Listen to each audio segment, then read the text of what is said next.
Alors, ça part de constats en fait qu'on fait en équipe. On est une structure d'animation de la vie sociale et 90% de notre public est féminin.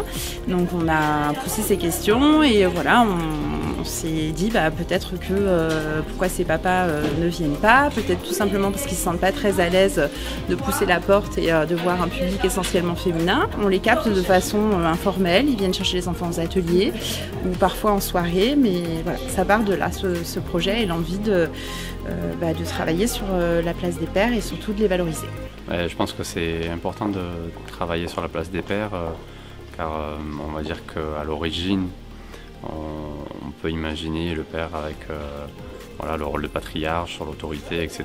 Mais la société a bien évolué et justement les pères ils ont toute leur place à prendre là-dedans pour être autre chose. Donc voilà, quelqu'un de réconfortant, une écoute bienveillante, faire des activités avec les enfants, s'ouvrir, être aussi plus peut-être dans l'émotion, dans la communication. Parce qu'on a trouvé ce projet très intéressant.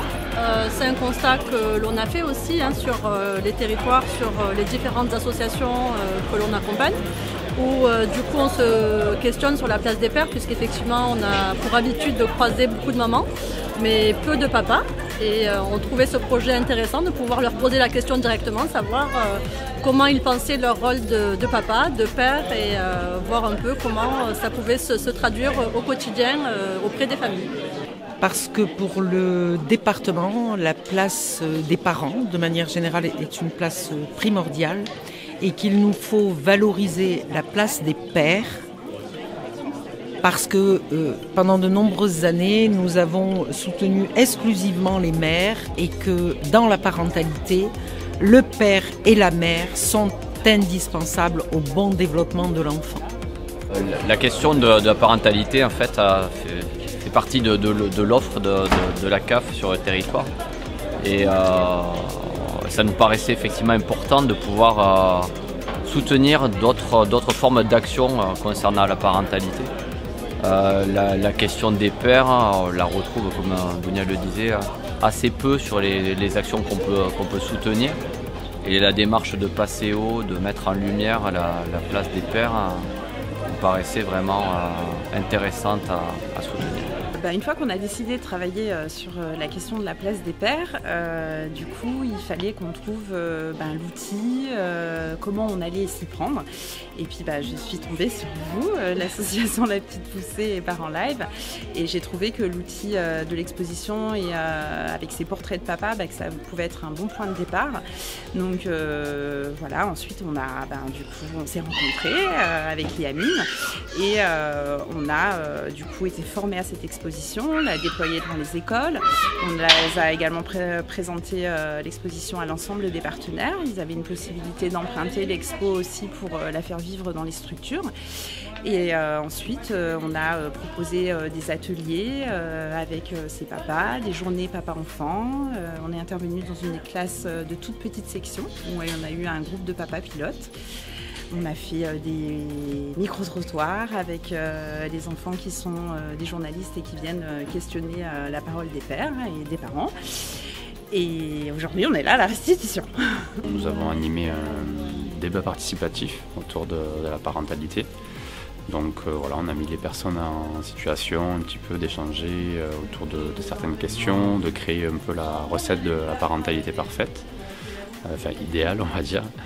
Et voilà, tout le monde a amené un petit peu les termes indispensables qu'ils avaient en tête pour être un bon parent, un bon papa. On est parti, en fait on s'est servi des sorties d'école. Où en fait il s'avère en tout cas que dans le quartier où on était à Pisevin, les papas viennent souvent chercher leurs enfants. Donc on a été avec l'association Stand-Up, on a fait des portraits de papas avec leurs enfants qui venaient chercher. Et après l'idée c'était pour qu'ils puissent venir récupérer la photo, c'était de faire une journée à un tiers-lieu avec UFOLEP, une après-midi papa-enfant. Et en fait, les pères en tout cas, ont vraiment joué le jeu. Je pense que par le biais de ces actions, j'ai longtemps coordonné le réseau d'écoute, d'appui et d'accompagnement des parents. Par le biais de ce type d'action, on permet aux papas présents auprès de leurs enfants, d'être visibles, lisibles, et on permet finalement une égalité dans la parentalité. On permet à ces papas de dire, ben voilà, nous sommes présents dans l'éducation de nos enfants, autant que les mamans. On fait du mieux qu'on peut. Il y a des fois où c'est difficile, il y a des fois où c'est plus facile, mais c'est l'accompagnement de ces enfants dans leur trajectoire de vie.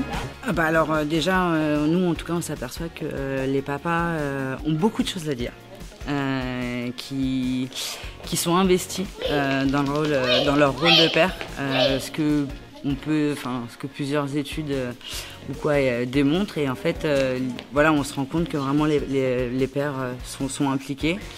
Ça donnait même envie d'aller un peu plus loin, puisque après avoir eu tous ces temps d'écoute et de discussion, les parents voulaient aller sur des choses plus précises qu'ils vivaient, comme un adolescent qui est en crise d'adolescence, comme comment poser un peu les cadres, les limites, les règles à la maison, comment développer l'autonomie de son enfant, et du coup en tout cas ils sont vraiment saisis de ce temps-là, et on voyait qu'il y avait des perspectives pour aller plus loin dans un autre temps.